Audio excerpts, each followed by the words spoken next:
Hoje em dia, estamos cercados por equipamentos inteligentes. Temos computadores, tablets, smartphones, videogames e até TVs.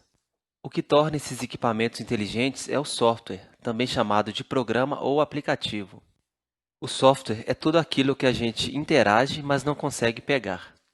Alguns exemplos de software são os sistemas operacionais, como o Windows e o Android.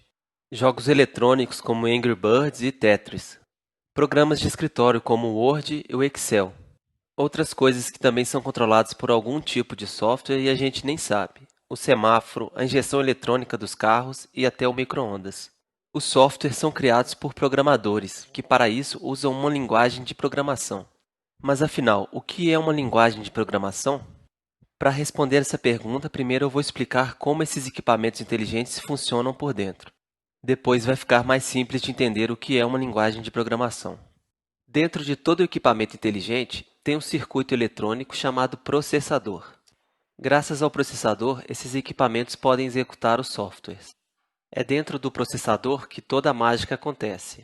Por isso, ele é considerado o cérebro do computador. Apesar de ser considerado o cérebro do computador, o processador não é tão inteligente assim. Sozinho, ele sabe fazer um número limitado de tarefas, como operações aritméticas e operações lógicas. Uma característica interessante do processador é que ele é muito obediente, faz exatamente o que mandamos, desde que seja explicado direitinho, passo a passo. Agora, no quesito velocidade, é que ele dá um banho em nós. Ele é muito rápido mesmo, consegue fazer milhões de cálculos por segundo. Porém, ele tem um defeito grave. Ele não entende a nossa língua. Os computadores só entendem linguagem de máquina. Nós usamos o sistema decimal para contar as coisas. Então, temos à nossa disposição os algarismos de 0 a 9 para representar todos os números. Então, como os computadores fazem contas, já que eles não têm dedos? Sendo um equipamento que usa corrente elétrica, ele usa dois estados, ligado, que é representado pelo número 1, e desligado, que é representado pelo número 0.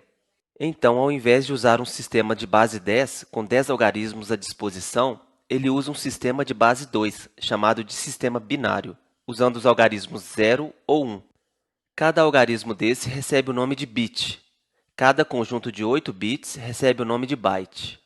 Pode parecer estranho falar em fazer cálculos usando apenas os números 1 e 0. Mas isso só é possível por causa de uma teoria chamada álgebra booleana, criada por George Boole muitas décadas antes dos computadores existirem.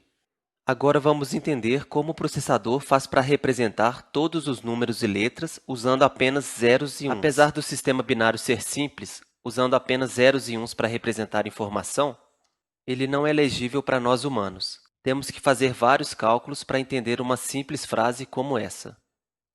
Para resolver esse problema de comunicação entre duas línguas muito diferentes, o que normalmente fazemos é usar uma língua intermediária, que é mais simples de entender. É para isso que serve uma linguagem de programação. Ser a ponte entre a linguagem humana e a linguagem de máquina.